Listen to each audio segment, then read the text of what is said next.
milenial, welcome back to Entertimes with Larasati Putri. Seperti biasa nih, selama 30 menit ke depan, Entertimes bakal nemenin kalian semua dengan informasi ter-up to date seputar entertainment, food, lifestyle, travel, dan masih banyak lagi informasi menarik lainnya.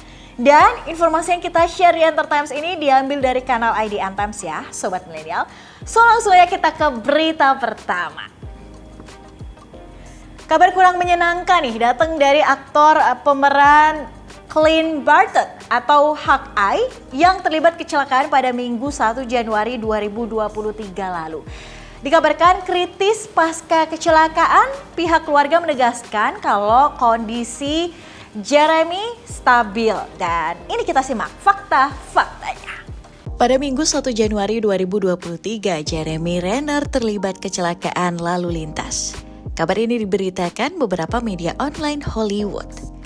Jika melihat kabar yang beredar, kemungkinan besar Jeremy terlibat kecelakaan tunggal lantaran kondisi alam. Fakta itu disampaikan oleh pihak keluarga Jeremy. Beberapa media luar mengutip Reno Gazette Journal jika Jeremy memiliki rumah di Washoe Country, Nevada. Salju diprediksi akan turun lebat saat tahun baru di sebelah utara Nevada tersebut. Dikutip The Guardian, pada 13 Desember 2022, Jeremy Renner mengunggah dampak salju lebat yang menutupi hampir seluruh bagian mobilnya. Kemungkinan besar kondisi itu kembali terulang di saat Jeremy Renner kecelakaan. Pada Senin 1 Januari 2023 malam waktu Nevada, keluarga mengabarkan jika Jeremy Renner dalam kondisi kritis, namun juga dalam keadaan stabil dan semakin membaik. Yuk guys, kita doain yang terbaik aja ya buat Jeremy Renner, semoga segera pulih, amin. Nah anyway guys, berdasarkan update terbaru, pemeran Hawkeye di Marvel Cinematic Universe ini tertabrak kendaraan pembersih salju. Saat ini kabarnya kondisi Jeremy telah membaik, bahkan sudah mengunggah selfie di Instagramnya. Berita kedua, kita move ke Indonesia guys. Di akhir tahun 2022 ini ada kabar nggak enak lagi nih. Publik dikejutkan dengan kabar Indra Bekti yang ditemukan pingsan di kamar mandi. Dan saat ini Indra sedang menjalani perawatan di rumah sakit guys. Ditemani sang istri Aldila Jelita. Kabarnya nih Aldila membuka penggalangan dana untuk biaya pengobatan sang suami hingga menuai pro dan kontra. Sebenarnya apa sih yang terjadi? Indra Bekti ditemukan pingsan di dalam kamar mandi saat tengah bekerja pada Rabu 28 Desember 2022. Presenter kondang ini pun harus menjalani operasi usai diketahui mengalami pendarahan otak. Indy Barens selaku sahabat dekatnya pun langsung menjenguk Indra Bekti di rumah sakit. Terungkap bahwa Bekti sempat lupa akan nama anak-anaknya saat pertama kali siuman. Meski sudah sadar, Indra Bekti masih harus menjalani rawat inap di rumah sakit. Sederet artis dan keluarga pun menjenguk sang presenter di ICU. Indra Bekti pun tampak bersemangat dan bahkan sempat rekam bercanda dengan Indy Barens. Namun kunjungan kerabatnya malah membuat tensi Indra Bekti tidak stabil. Aldila Jelita yang setia menemani suaminya ini pun akhirnya membuka galang dana untuk biaya pengobatannya. Indra Bekti yang sudah menjalani operasi pendarahan otak pun dijadwalkan untuk perawatan dan terapi selama 20 hari ke depan. Memakan biaya yang sangat besar, Aldila Jelita pun membuka penggalangan dana untuk suaminya. Secara terbuka, Aldila meminta donasi dari sahabat hingga netizen dengan memberikan nomor rekening pribadinya. Sikap Aldila Jelita dalam menggalang dana untuk pengobatan Indra Bekti pun dikritik oleh netizen. Netizen menyinggung harta kekayaan Indra Bekti yang sudah menjadi artis sejak lama. Di sisi lain, netizen juga menyindir barang-barang mewah milik Aldila Jelita yang sebenarnya bisa dijual untuk membantu membayar biaya pengobatan sang suami. Bahkan Aldila dibanding-bandingkan dengan sederet artis lain yang ikut menjual barang-barang mewah dalam keadaan genting. Banyak disinggung dan disindir, Aldila pun memberikan penjelasan terkait penggalangan dana untuk sang suami. Penggalangan dana ini dilakukan karena biaya di hari keempat saja sudah terbilang cukup besar bagi keluarga. Selain itu, Dila juga menyinggung jika Indra Bekti merupakan orang yang baik dan kerap membantu sesama. Uang yang akan masuk ke akun pribadi Aldila pun siap dipertanggungjawabkan lewat transparansi pengeluaran di media sosialnya. Meski begitu, netizen tetap menilai sikap istri Indra Bekti ini kurang tepat karena sang presenter kondang tersebut baru saja dirawat selama beberapa hari dan mempertanyakan harta mereka. Bagaimana menurut kalian nih, Sobat Milenial? Next, ada kabar bahagia di awal tahun 2023. Ya, dari mantan penyanyi cilik Tasya Kamila yang telah melahirkan anak keduanya pada Minggu 1 Januari 2023. Yuk kita simak momen Tasya Kamila melahirkan putrinya didampingi sang suami. So sweet banget. Sang suami Randy Bahtiar dan anak pertamanya Arasya Wardana Bahtiar selalu setia mendampinginya menjelang waktu melahirkan. Hamin 1 jelang melahirkan, Tasya dan sang suami Randy Bahtiar menghabiskan waktu nonton film berdua di bioskop. Biar rileks nih guys. Bahkan Tasya masih sempat berjalan kaki di mall dengan kondisi perut yang sudah membuncit loh. Ibu yang kuat ya. Tasya, Randy, dan Arasya kompak merayakan tahun baru di dalam kamar saja. Sederhana, tapi momen seperti ini tak ternilai. Sudah hari H nih, Randy ikut mempersiapkan pakaian dan perlengkapan yang akan dibawa ke rumah sakit. Memang agak siaga nih ya. Dengan muka sumringah, pelantun lagu Anak Gembala ini sudah siap menuju rumah sakit tempatnya bersalin. Nah, kalau ini potret Tasya yang sudah tiba di kamar rumah sakit. Tempatnya menginap selama 4 hari ke depan. Perempuan 30 tahun ini terlihat excited banget. Pasangan muda ini tampak berpose terlebih dahulu. Tasya tersenyum lepas, Randy malah yang deg-degan katanya. Ternyata Tasya masih diperbolehkan untuk makan sampai jam 10 pagi guys. Padahal udah puasa ya sejak jam 7.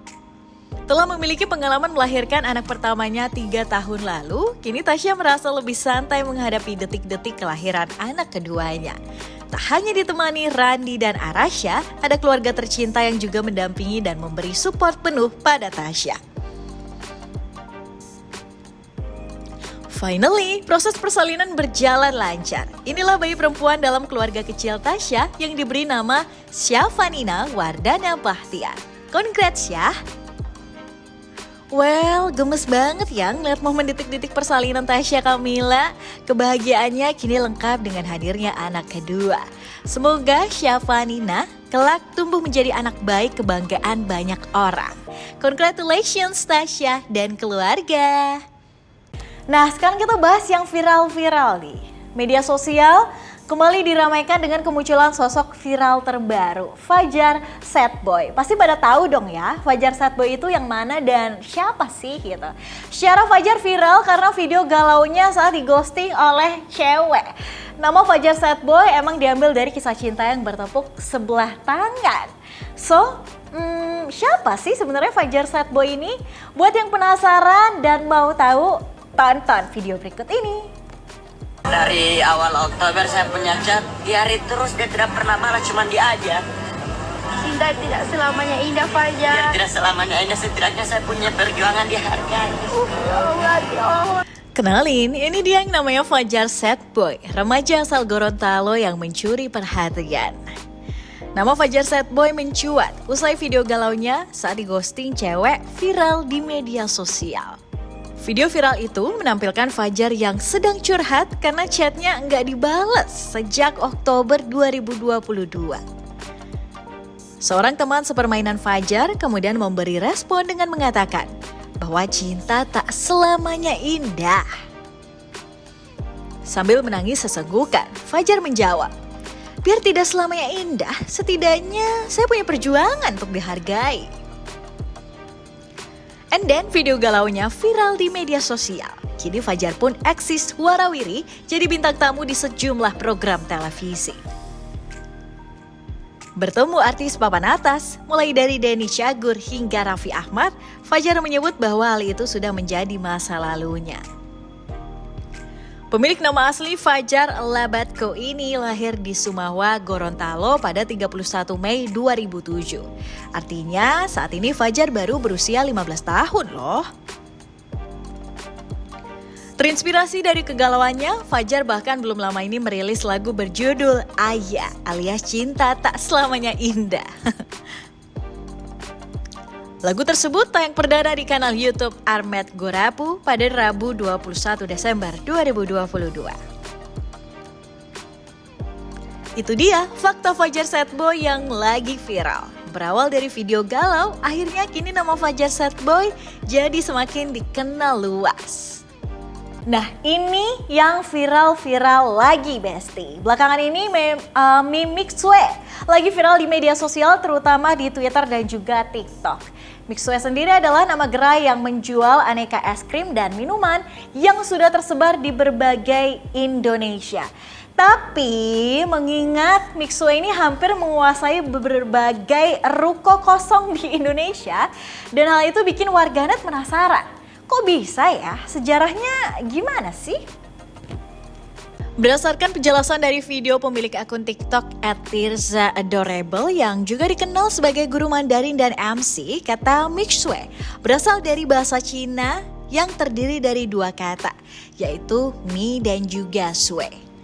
Mi diambil dari kata feng mi yang artinya madu dan tian mi berarti manis.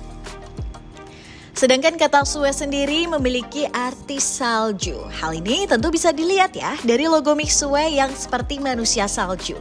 Mungkin Mixue bisa diartikan sebagai manusia salju.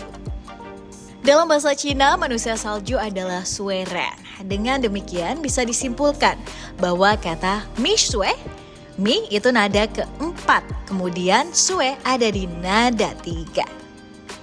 Mixue adalah sebuah perusahaan waralaba yang menjual es krim, soft serve, dan minuman teh asal Zhengzhou, Henan, Tiongkok. Bahkan perusahaan ini udah ada sejak Juni 1997 silam, didirikan oleh Zhang Hongchao. Saat itu Zhang merupakan seorang mahasiswa guys, sehingga ia meluncurkan Mixue yang diperuntukkan bagi generasi muda dengan menyajikan es krim dan juga teh segar.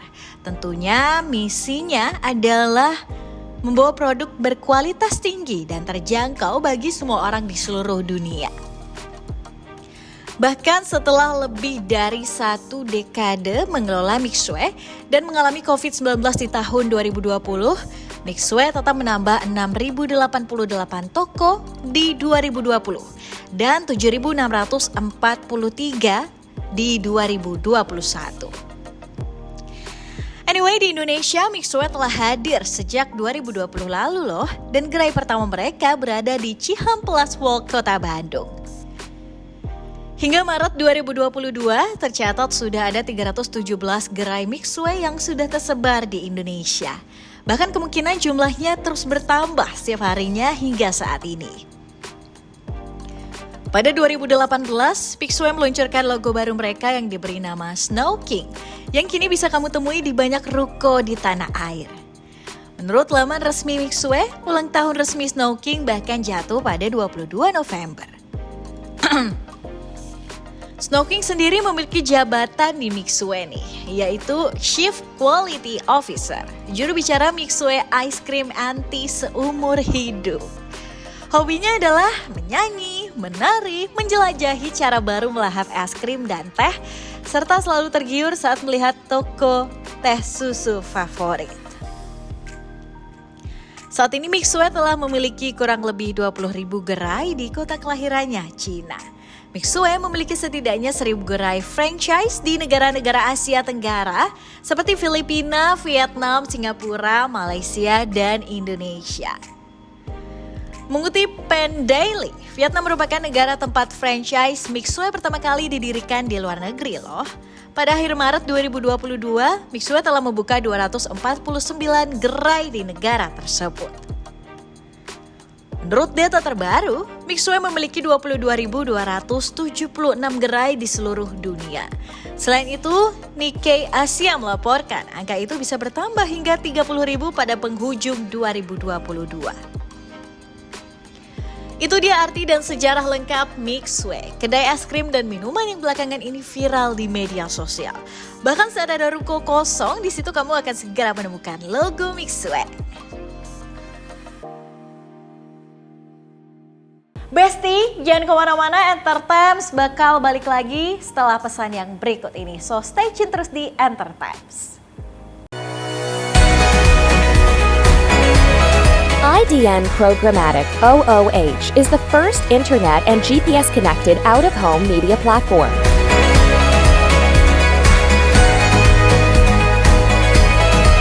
Creating public-private partnership with the city we operate in, we utilize taxis and ride-sharing vehicles for distribution and scale. Our proprietary technology provides granular audience targeting from hyperlocal location, time, weather, to dynamic content.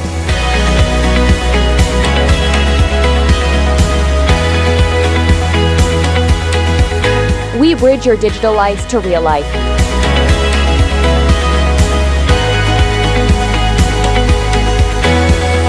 Our innovation revolves around engagement and impact with emphasis on action. IDN Programmatic OOH. Smart screens for smarter cities.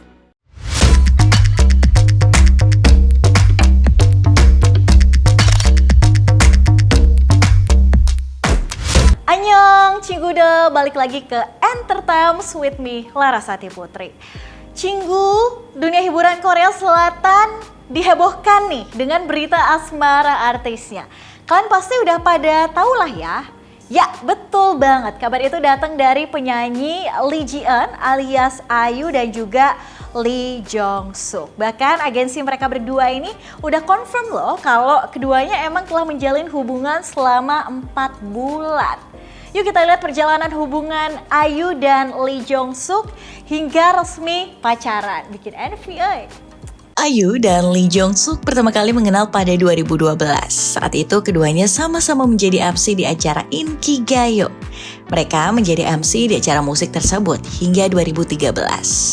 Ayu dan Lee Jong-suk saling kenal ketika sama-sama menjadi MC di Inkigayo. Tapi ternyata saat itu beredar kabar bahwa hubungan keduanya tidak terlalu baik guys. Bahkan gak saling menyapa gitu katanya. Tapi melansir dari berbagai sumber nih, Lee Jong-suk sempat gak suka sama Ayu karena penyanyi tersebut kerap menyarankan memakai berbagai kostum unik saat mereka sedang nge-host.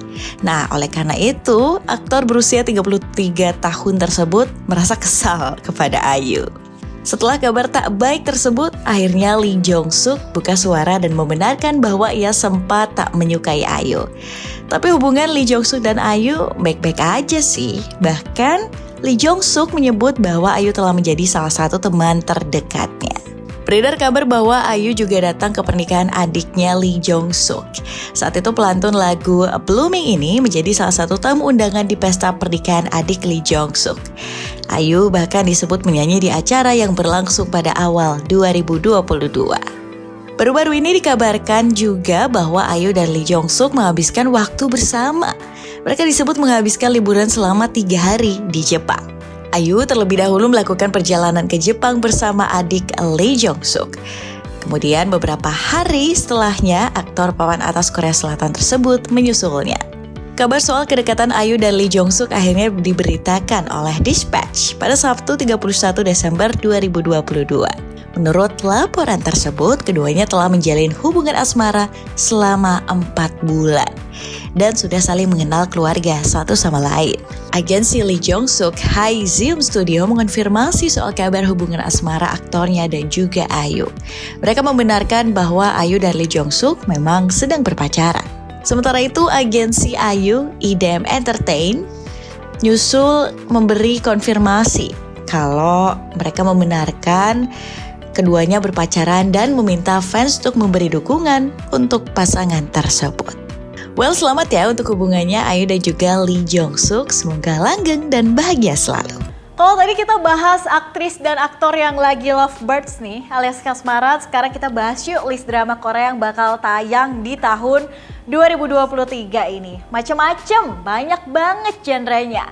So buat kalian gak usah bingung mau ngelis apa karena IDN Times punya rekomendasinya. Roll this video, catat jangan lupa. Pertama, Gyeongsang Creature yang merupakan drama Korea orisinal Netflix bergenre thriller yang dijadwalkan tayang tahun ini. Meski belum mengumumkan tanggal pasti perilisannya, Netflix mengonfirmasi bahwa drama ini akan berlanjut ke musim kedua. Gyeongsang Creature sendiri adalah drama yang berlatar di Gyeongsang, nama lama Seoul saat musim semi tahun 1945. Diceritakan bahwa Jang Tae-sang yang diperankan oleh Park Seo-joon adalah pria kaya asal Bukchon, Gyeongsang yang menjadi sumber informasi yang dapat diandalkan. Jang Tae-sang bertemu dengan Yoon Chae-ok yang diperankan oleh Han Soo-hye yang tiba di Gyeongsang untuk mencari ibunya yang hilang. Mereka kemudian terlibat dalam serangkaian kasus orang hilang yang misterius dan menemukan kenyataan yang mengerikan. Kedua, Daily Dose of Sunshine adalah drama yang mengikuti kisah Jung Da-eun, seorang perawat di bangsal psikiatri. Ia sebelumnya bertugas di bagian Departemen Penyakit Dalam sehingga bekerja di neuropsikiatri merupakan hal yang baru baginya. Namun Jung Da-eun melakukan yang terbaik untuk menangani pasien dan dia tumbuh sebagai perawat sejati. Selain Park Bo-young, drama adaptasi webtoon garapan sutradara All of Us Are Dead ini juga dibintangi oleh Yeon Woo-jin, Jang Dong-hyun, dan Lee Jung-an. Ketiga, Goodbye Earth yang merupakan drama science fiction thriller yang berkisah tentang kehidupan yang kacau menjelang kehancuran bumi. Diceritakan bahwa hanya tersisa 200 hari sebelum bumi hancur karena bertabrakan dengan asteroid. Orang-orang pun hidup dalam kekacauan termasuk Jin Se-kyung yang memutuskan untuk berhenti dari pekerjaannya sebagai guru untuk melakukan pekerjaan sukarela di balai kota. Sementara pacarnya, Ha Yun-sang, bekerja sebagai peneliti di sebuah lembaga penelitian bioteknologi di Amerika Serikat. Saat berita mengenai akhir dunia tersebut dirilis, Ha Yun-sang langsung kembali ke Korea Selatan. Selain Yoo Ah-in dan An Eun-jin, drama ini juga akan dibintangi oleh Jeon Sung-woo dan juga Kim Yoon-hye. Keempat, The Girl Downstairs bercerita tentang Lee Do-na yang diperankan oleh Suzy Bae, seorang anggota grup idola yang menjadi vokalis utama sekaligus anggota paling populer dalam grupnya. Tapi ia secara tiba-tiba mengundurkan diri. Dia pun tinggal di apartemen dan berbagi sewa dengan orang lain. Sementara itu, Lee Won-jun adalah mahasiswa baru yang pindah ke sebuah apartemen di dekat kampus. Ia mendapati bahwa selebritas populer tinggal di lantai bawah apartemennya tersebut.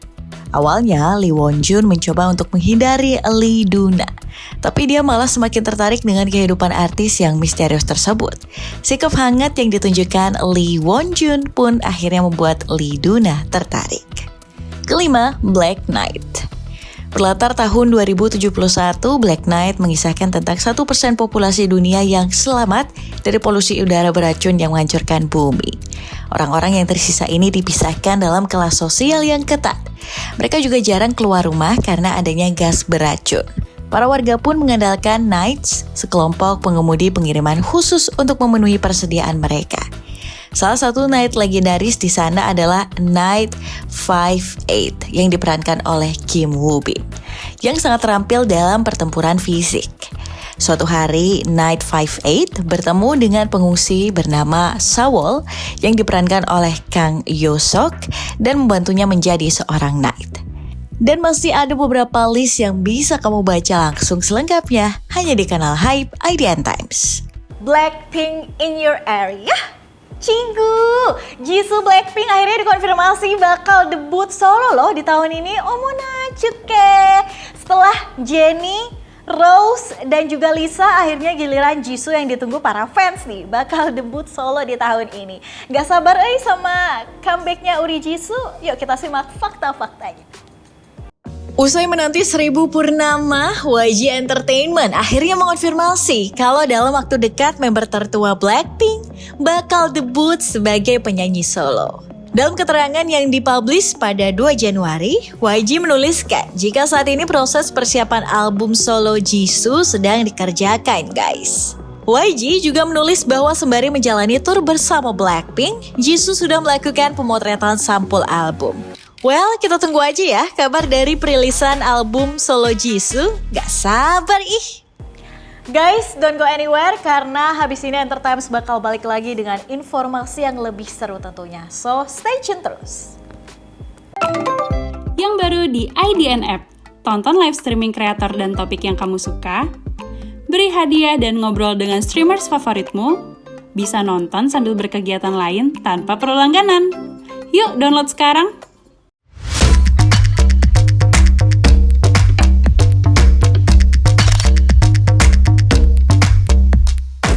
Gimana rasanya nganggur, Pak? Bisa bangun siang, bisa mancing sepuasnya. Cuma satu yang kurang. Apa tuh? Gendong cucu. Kalian kan baru 2 tahun pacaran.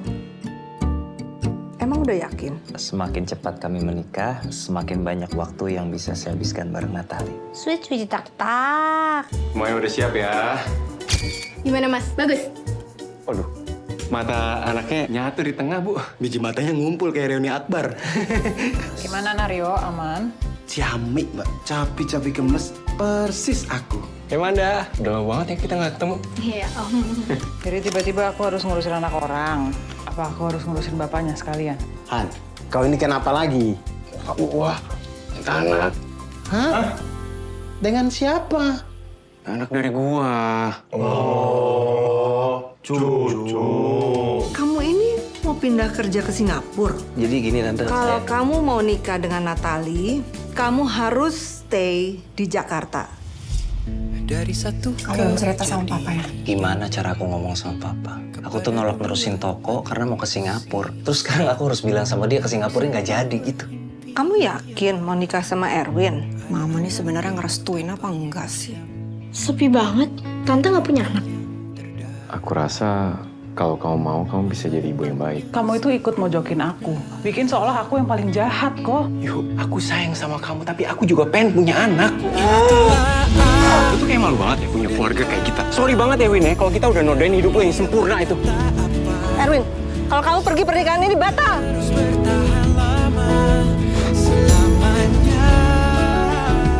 Selamat ya kau aku. Bukan saya, Pak. Ini mereka, Erwin sama Natali. Oh, tapi kalau mau nikah lagi, nggak apa-apa loh. Siapa tahu ada yang cocok. Enggak lah. Kandidatnya ada.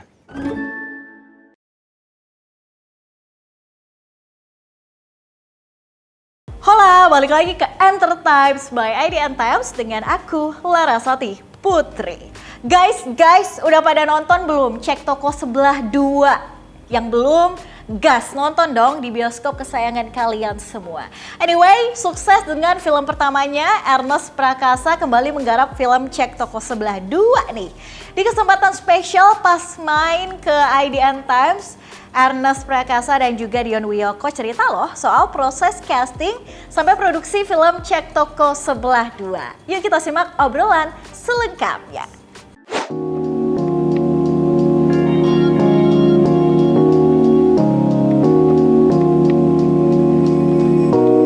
Kalau dari segi gue sebagai seorang sutradara sih juga secara idealisme pengen seandainya orang nonton yang pertama dan pengen nonton yang kedua pengen nunjukin ada kemajuan apa sih dari sisi sebagai filmmakernya ya. Kira-kira nonton yang pertama sama nonton yang kedua kerasa nggak sih progresnya 6 tahun berproses gitu. Semoga sih ada sesuatu yang terasa apakah lebih matang atau lebih baik eksekusinya. Harapannya sih ke situ. Kalau misalnya 6 tahun sama-sama aja berarti harus evaluasi ya. Harus introspeksi kok nggak ada kemajuannya gitu. Tapi di luar itu mau cerita soal message utama kita di film ini adalah bahwa orang tua tidak selalu tahu yang terbaik buat anak-anaknya gitu sih. Sebagai pengingat buat aku sendiri, anakku yang besar udah SMP, udah remaja gitu ya. Kita tidak selalu bisa menerapkan pengalaman dan pemahaman kita kepada mereka, itu aja sih.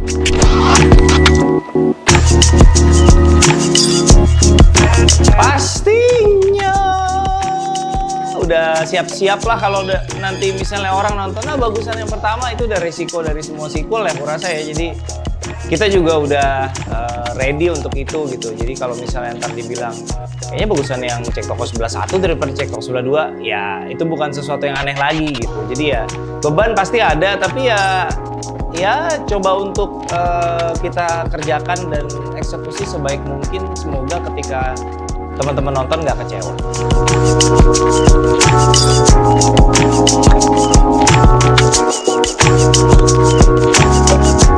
Kalau ketika menulis sih bukan cemas bagaimana reaksi penonton. Kalau di tahap penulisan tuh masih kecemasannya tuh apakah cerita ini bisa jadi sesuai yang kita harapkan gitu. Karena kadang-kadang kita bergelut dengan banyak hal di fase penulisan skenario gitu. Kita tahu message-nya apa tapi nggak nemu cara nyampeinnya, atau kita udah nemu cara nyampeinnya tapi kita merasa kok alurnya lambat, atau sebaliknya kok kita kayak buru-buru. Jadi di titik itu sih kalau di penulisan belum mikirin reaksi orang sih. Nanti ketika kita mulai masuk di produksi mungkin mulai mikir kalau kita bikin eksekusinya gini kira-kira orang bakal gimana gitu.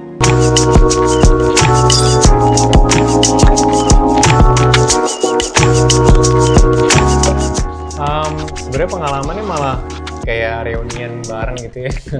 Ketemu sama teman-teman lama lagi gitu, terus bekerja bareng. Jadi itu sih yang menyenangkan selama syuting gitu. Bedanya dulu belum ada shortlist ya? Iya, bener-bener. Semua tuh udah semua tuh udah rapi banget, terorganize gitu. Masalah shortlist, pengadeganan dan lain-lain. Semakin proper untuk masalah directing, detail juga gitu. Jadi karena persiapannya sangat matang dan siap semuanya gitu, pada saat syuting tuh enak aja gitu, seneng banget gitu.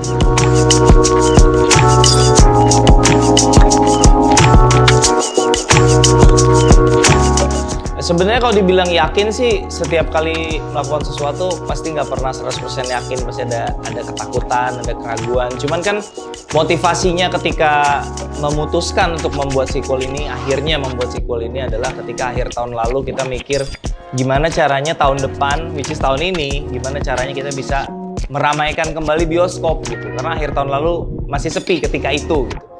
Jadi aku mikirnya ngobrol sama Pak Produser Chan Parwes, sepertinya kita harus mengeluarkan sesuatu yang mungkin orang udah tunggu-tunggu gitu, yang which is adalah Cek Toko Sebelah 2 yang tadinya selalu merasa gak usah lah bikin Cek Toko Sebelah 2, bikin cerita baru aja. Tapi mungkin karena desperate situation needs desperate solution waktu itu mikirnya. Tapi ternyata belum bulan Desember juga bioskop udah rame lagi, puji Tuhan sih. Tapi kita udah terlanjur develop, jadi ya kita kerjakan anyway Cek Toko Sebelah 2 aja.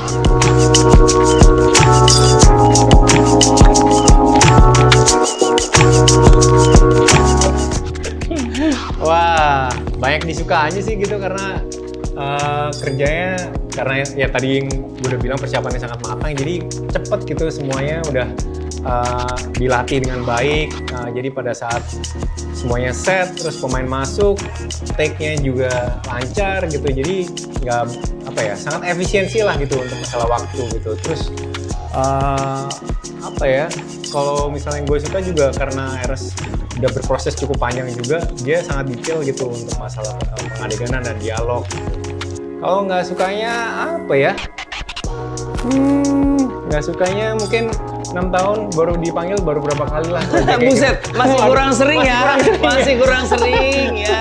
Nggak ada puasnya memang ya. Orang udah pada ngomongin sama Ernest harus ada Dionnya, masih kurang sering. Iya, Dion sih, Dion ini satu dari segelintir aktor yang sesungguhnya nggak banyak, sama sekali tidak banyak aktor yang dari kerja bareng akhirnya beneran kayak berteman lah di dunia nyata di luar pekerjaan ya. Itu buat gue sesuatu yang langka banget gitu. Jadi karena memang gue tuh anak rumahan banget, jarang keluar rumah, jadi jarang hangout, jarang datang ke social gathering atau punya circle kayak gimana, jarang gitu. Jadi berteman juga sama orang nggak terlalu banyak temen gitu. Dion salah satunya yang langka juga gitu dari teman kerja. In real life akhirnya kita bisa ketemu, main di luar dari urusan kerjaan gitu. Jadi ya seneng sih bisa satu project lagi sama Dion, kayak anggapnya udah kerja sama temen lah gitu.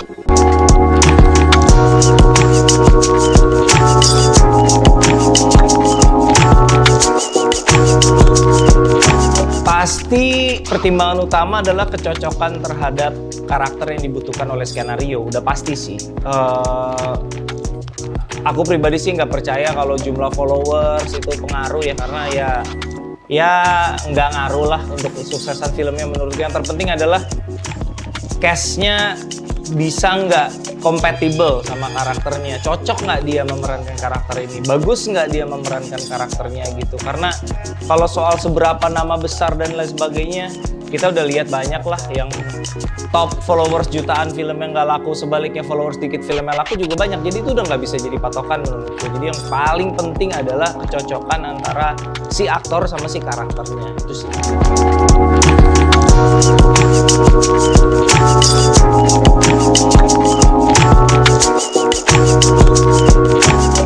Kalau pertimbangan pasti dari cerita itu udah pasti kita baca dulu gitu ya, dari sinopsisnya, terus juga karakternya juga gitu.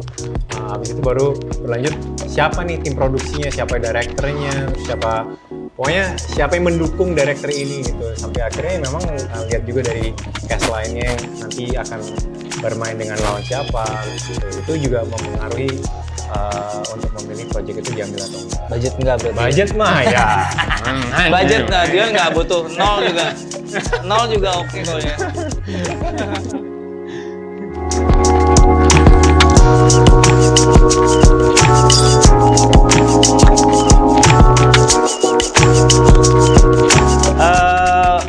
Momen yang memorable salah satunya ada adegan dramanya Yohan sama Ayu ya.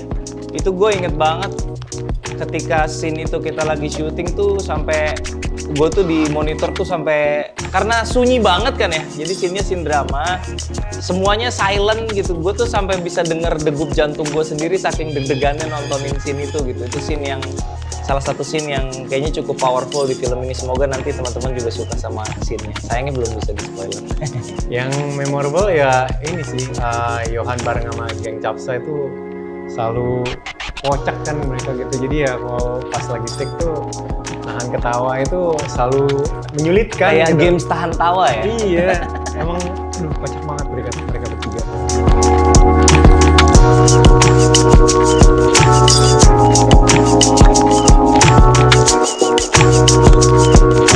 Syutingnya di Jakarta dan Bali, kita rencanakan untuk 18 hari tapi sempat berkurang karena Dion Covid, jadi schedule-nya harus kita acak-acak dikit. Di Jakarta dan di beberapa lokasi di Bali, aku nggak bisa sebutin di mana, tapi pokoknya beberapa lokasi di Pulau Bali. Kita syuting di Jakarta dulu sampai selesai, habis itu kita pindah ke Bali, kita rap party di Bali. Itu pertama kali ada rap party. Yang benar-benar mumpung di pantai gitu kan, ada DJ, karaoke, wah seru banget lah, menyenangkan sekali. Syutingnya di rapnya di Agustus kemarin, baru aja Agustus 2022 kita rapnya.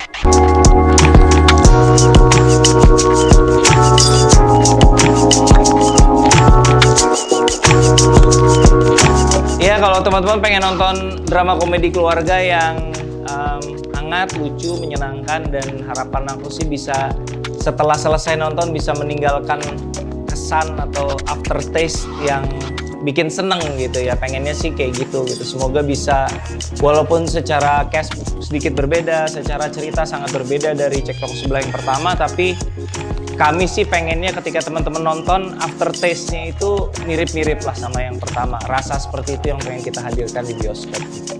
Jadi obat kangen untuk para penonton yang sudah menonton yang pertama. Yeah. Nah, ini saatnya nih.